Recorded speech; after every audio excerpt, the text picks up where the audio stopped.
Concord, also called agreement, is the grammatical relationship in which one word in a sentence agrees with another in number, person, or sense. In English, concord is seen most clearly in the relationship between the subject and the verb, but it can also appear in pronouns, nouns, and other sentence elements. Concord is important because it makes language clear, orderly, and grammatically correct. When concord is ignored, sentences become awkward or incorrect. The following discussion explains 16 important rules of concord in English, with examples under each rule. The first rule of concord is that a singular subject takes a singular verb, while a plural subject takes a plural verb. This is the most basic rule of subject-verb agreement. When the subject refers to one person, one thing, or one idea, the verb must be singular. When the subject refers to more than one, the verb must be plural. For example, the boy goes to school every day. The girl sings well. The teacher's in the classroom. In contrast, plural subjects take plural verbs, as in, the boys go to school every day. The girls sing well. The teachers are in the classroom. The second rule is that subjects such as he, she, and it take singular verbs in the present tense, usually with an ss or es ending. This is often called the rule of the third person singular. In English, when the subject is in the third person singular, the verb changes form in the present tense. For example, he writes neatly. She reads every evening. It moves slowly. We also say, he plays football, she teaches English, and it rains heavily. Many learners make errors here by saying he write or she teach, but the correct forms are he writes and she teaches. The third rule is that the pronouns I and you do not take verbs ending in s in the simple present tense, even though I refers to one person. This is a special pattern in English grammar. For example, I go to church on Sundays. I enjoy reading novels. I am happy today. Likewise, we say, you go to church on Sundays. You enjoy reading novels. You are happy today. It is wrong to say, I goes or you goes.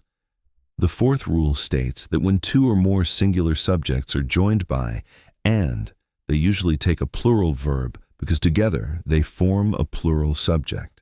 This rule is very common in English sentences. For example, Kofi and Amma are friends. My brother and my sister live in Accra.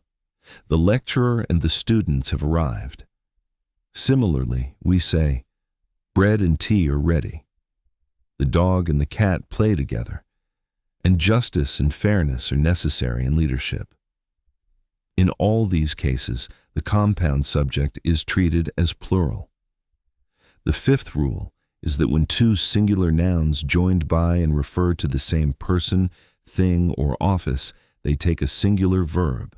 This happens when the two nouns do not refer to two different persons or things, but to one person or one unit described in two ways.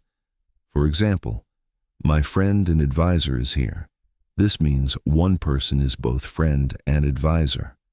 The poet and novelist has arrived means the same individual is both a poet and a novelist.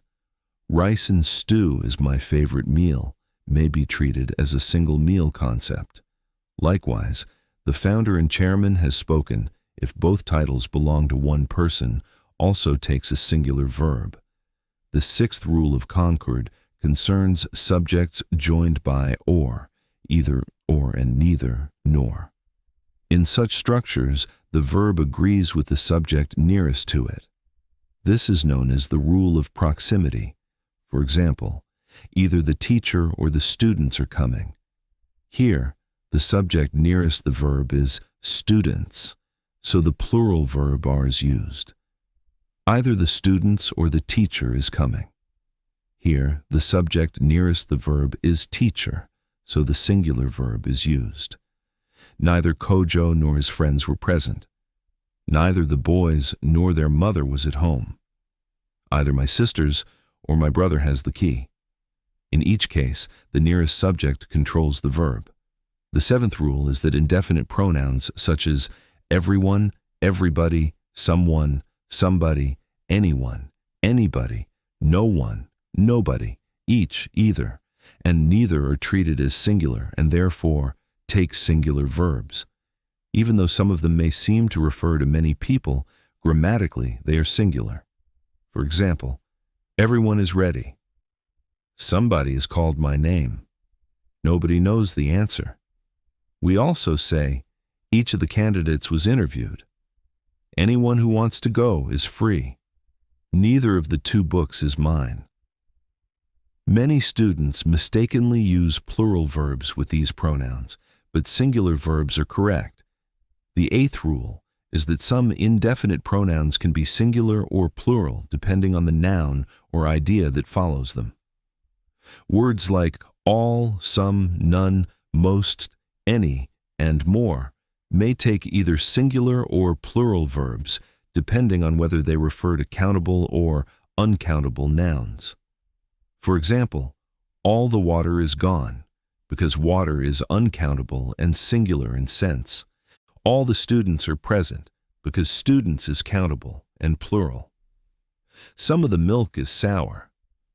Some of the books are missing. None of the food was wasted. None of the players were injured.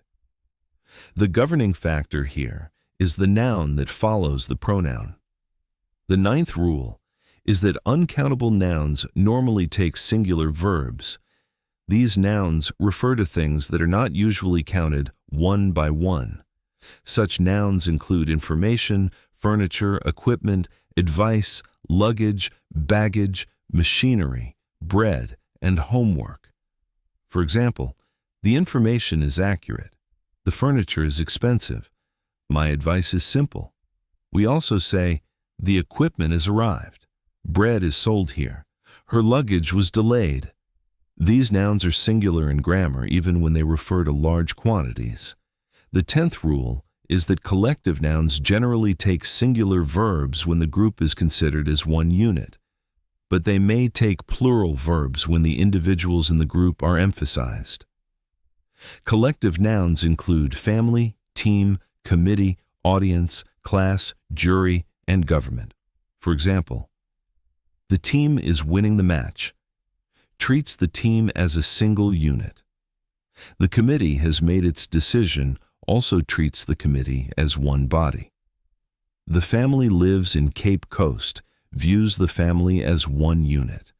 However, when the members are seen as acting individually, plural verbs may be used, especially in British usage.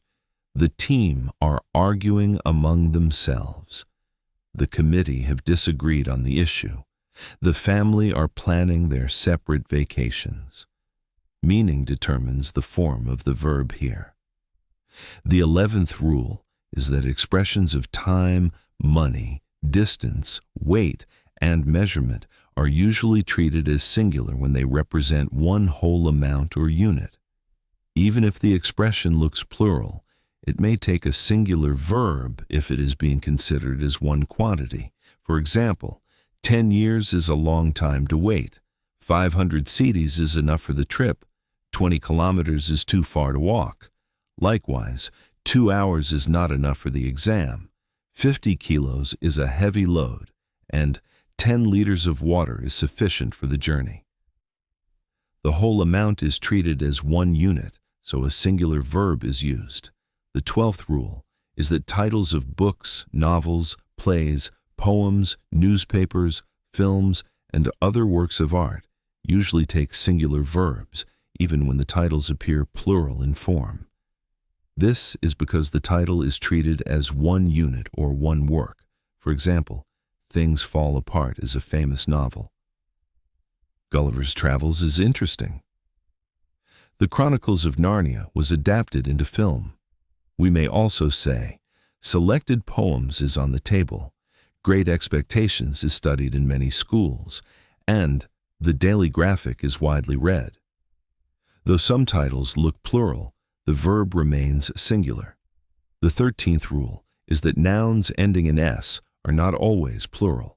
Some nouns look plural in form, but are singular in meaning and therefore take singular verbs. These include news, measles, mathematics, economics, linguistics, physics, and politics when used as fields of study or abstract disciplines. For example, the news is surprising. Mathematics is my best subject. Economics is difficult for some students. Similarly, linguistics is an interesting field. Politics is sometimes controversial. Measles is a dangerous disease. The final S does not make these nouns plural in grammar. The 14th rule is that plural nouns that name tools, instruments, garments, or similar items usually take plural verbs. Words such as scissors, trousers, shorts, tongs, spectacles, pliers, and binoculars are plural in form and normally take plural verbs. For example, my trousers are too tight. The scissors are on the table. His spectacles were broken. We also say, the pliers are missing. These shorts are new, and the binoculars were expensive. However, when such nouns are preceded by expressions like a pair of, the verb becomes singular, as in, a pair of scissors is on the table. The 15th rule is that the phrase a number of takes a plural verb, while the phrase the number of takes a singular verb. This distinction is very important because the two expressions have different meanings. A number of means several, so it takes a plural verb. The number of refers to the total figure, so it takes a singular verb. For example, a number of students are absent today.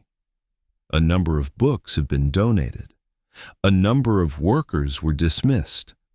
In contrast, the number of students is increasing. The number of books on the shelf is small. The number of applicants was unexpected. This rule depends on meaning, not just form. The 16th rule is that pronouns must agree with their antecedents in number, person, and sometimes gender. This is called pronoun Concord. A singular antecedent should take a singular pronoun, and a plural antecedent should take a plural pronoun. For example, Akasua has lost her purse. The dog wagged its tail. The students submitted their works. We may also say, every boy must bring his book, every girl should do her work, and the players thanked their coach. In formal grammar, this agreement is important because it avoids confusion and preserves clarity. Apart from these 16 rules, learners should also pay attention to a related area called tense concord, especially in reported speech. Tense concord means that when the main verb is in the past, the subordinate verb often shifts into a past form as well. For example, he said he was tired. She explained that she had finished the work. They told us that they were coming later.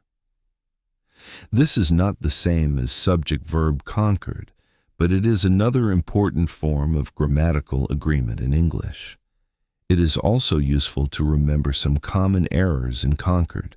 Many people say, she go to school, instead of she goes to school.